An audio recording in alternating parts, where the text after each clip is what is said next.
As-Samhan, nama pondoknya Nyai Samhan, pendirinya warung gawa. Warahmatullahi wabarakatuh.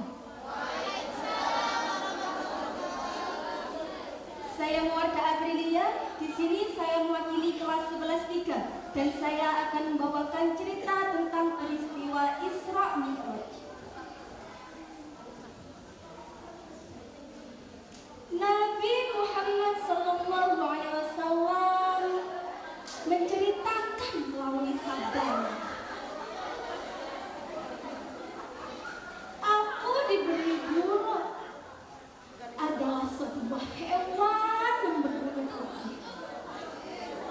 Tingginya lebih daripada keledai, akan tetapi lebih pendek daripada bakal. Jika ia terbang, kaki depannya dapat mencapai batas pandangan matanya. Lalu aku menaikinya, dan ia membawaku hingga sampai ke Baitul Maqdis.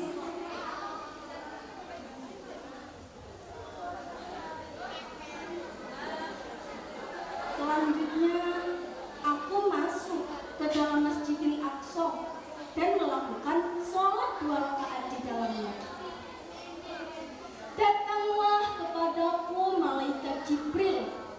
Selain membawa 2 buah cawan, yang satu berisikan khamr dan yang lainnya berisikan susu. Aku memiliki cawan yang berisikan susu. Selanjutnya, malaikat Jibril berkata, "Engkau telah memilih fitrah." Kemudian malaikat Jibril membawaku naik ke atas langit dunia. Lalu malaikat Jibril mengetuk pintu langit. Ditanyakan kepadanya, "Siapakah kamu?" Malaikat Jibril menjawab, "Jibril." Ditanyakan lagi kepadanya, "Siapakah yang bersamamu itu?" Lalu malaikat Jibril menjawab, "Muhammad." Ditanyakan lagi kepadanya, "Apakah dia telah diutus untuk menemuinya?" Lalu malaikat Jibril pun menjawab, "Dia telah diutus untuk menemuinya." Kemudian pintu langit dunia dibukakan bagi kami. Mereka pun melakukan perjalanan menuju langit ke-7. Dan tiap pertanyaan dan jawaban yang sama mereka dapatkan.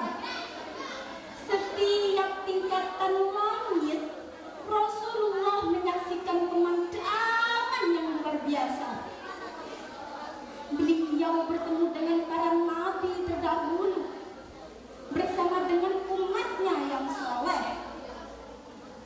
Langit demi langit beliau lalui hingga Rasulullah sampai ke langit ke-7. Rasulullah pun bertemu dengan Allah Subhanahu wa Ta'ala dan diberikan perintah olehnya sholat 5 waktu.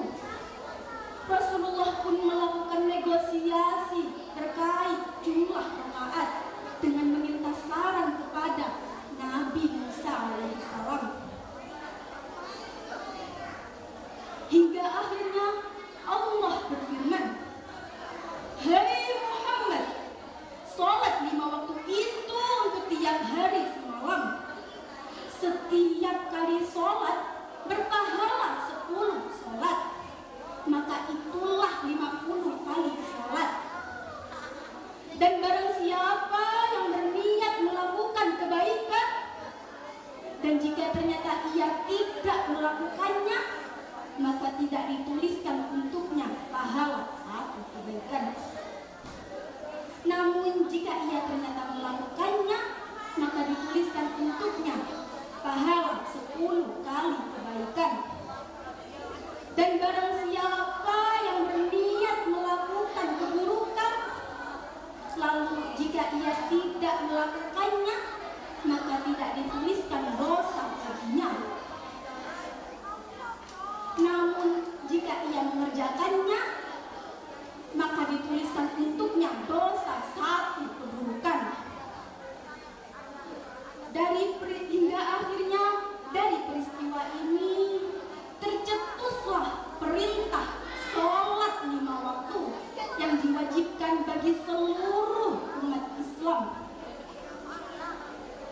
Dari kisah ini, semoga kita dapat menambah dan pertebal keimanan kita dengan tidak meninggalkan sholat 5 waktu.